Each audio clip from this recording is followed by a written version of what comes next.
Снежане с детства снилась встреча с касатками. Девушка пересматривала все 3 части трогательного фильма «Освободите Вилли» столько раз, что пленка на кассетах истерлась и порвалась. У родителей на поездку к океану денег не было. Свою мечту Снежана смогла осуществить уже во взрослом возрасте, когда начала самостоятельно зарабатывать.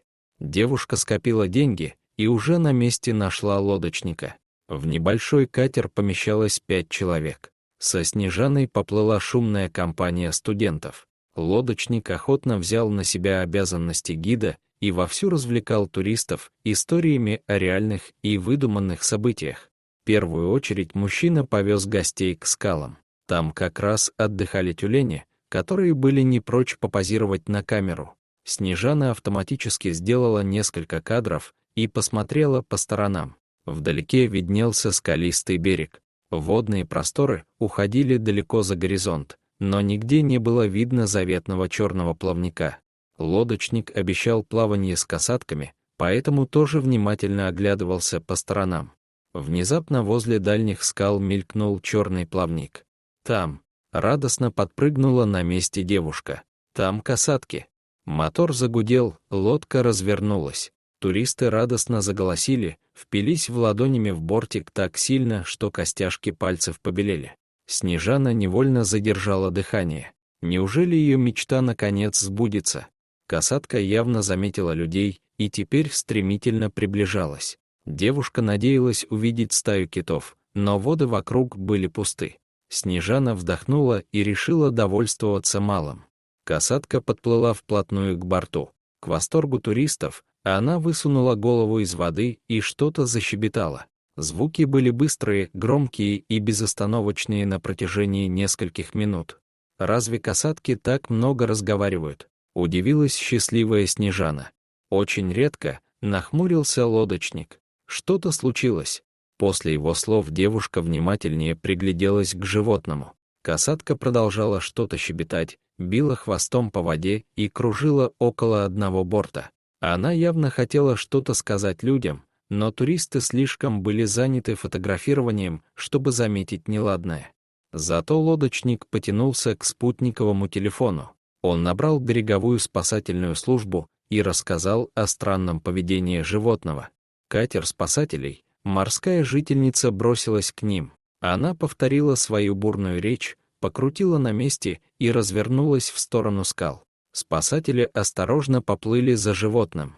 Кит оказался совсем молодым. Он резко кидался из стороны в сторону, поэтому рулевой опасался, что касатка попадет под винт мотора. Но животное ловко уворачивалось. Он явно беспокоился, то и дело останавливался и что-то щебетал людям. Спасатели следовали прямо за животным, а за их катером пристроились туристы. Вскоре они добрались до опасного участка. Из воды торчали скалы. Касатка уверенно ныряла между камнями. А вот людям пришлось плыть вокруг. Наконец кит остановился возле небольшой пещеры и залился громкой трелью. Люди достали фонари. Спасатели попросили туристов оставаться на месте, а сами повели катер прямо под низкий свод. Они боялись, что пещера скоро станет слишком узкой для лодки, поэтому на всякий случай подготовили костюмы для дайвинга, но переодеваться не спешили. Окунаться в холодную воду не хотелось никому. Внезапно впереди появился свет. Свод пещеры становился все выше, стены разошлись в стороны.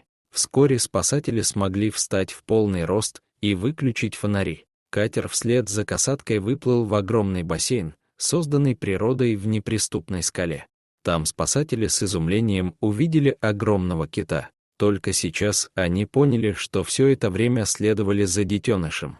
Мама-касатка билась в воде на одном месте.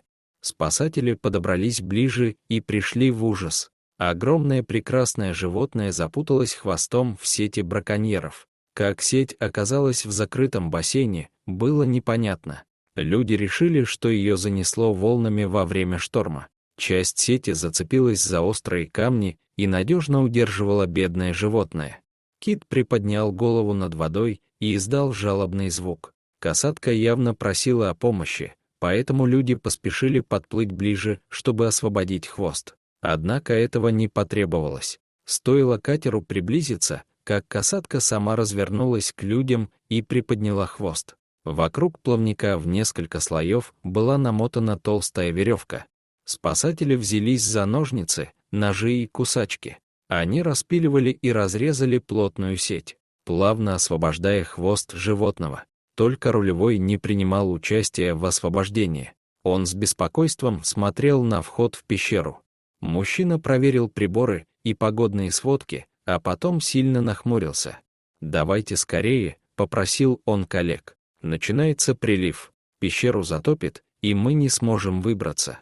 До следующего раза, а учитывая, что такой сильный спад воды случается нечасто, застрянем мы тут на несколько месяцев». Спасатели активнее заработали ножами. Веревки одна за другой лопались и падали в воду.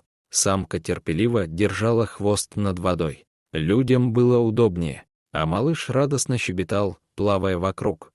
Вскоре последняя веревка упала, сеть ушла на дно, а кит нырнул под катер. Он уже с другой стороны, рядом с детенышем. Касатки щебетали в благодарность спасателям, а люди занялись важной проблемой. Катер вплотную подошел к скалам. Спасатели снимали с уступов остатки сети и вытаскивали их из воды. Сеть не хотела покидать уютное местечко и цеплялась за все уступы, которые только находила.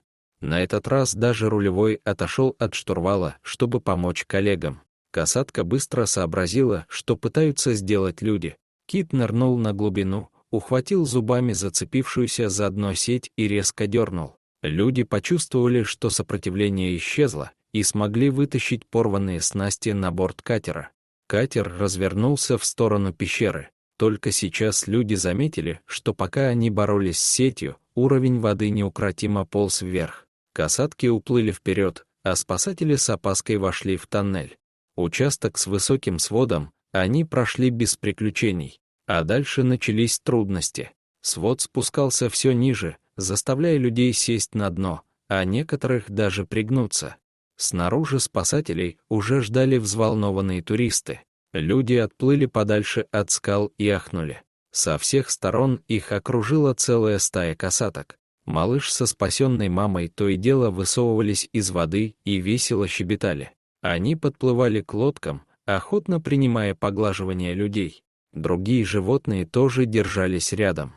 Когда люди направились к берегу, киты окружили корабли сопровождением. Снежана была на 7-м небе от счастья. Ее мечта сбылась. Девушка не спускала глаз с малыша и матери. Почти сразу возле Снежаны вынырнул детеныш. Он принес небольшую рыбину. Но в этом случае размер совершенно не имел значения. Девушка поблагодарила касатку и прижала к себе подаренную рыбу как самое ценное сокровище. Киты сопроводили людей до более крупного судна, которое должно было доставить всех на берег, что-то весело прокричали вслед лодкам и уплыли вглубь океана. Вскоре скрылись за горизонтом. Дорогие друзья, если вам понравилась история, обязательно оставьте комментарий и подпишитесь на канал. До свидания.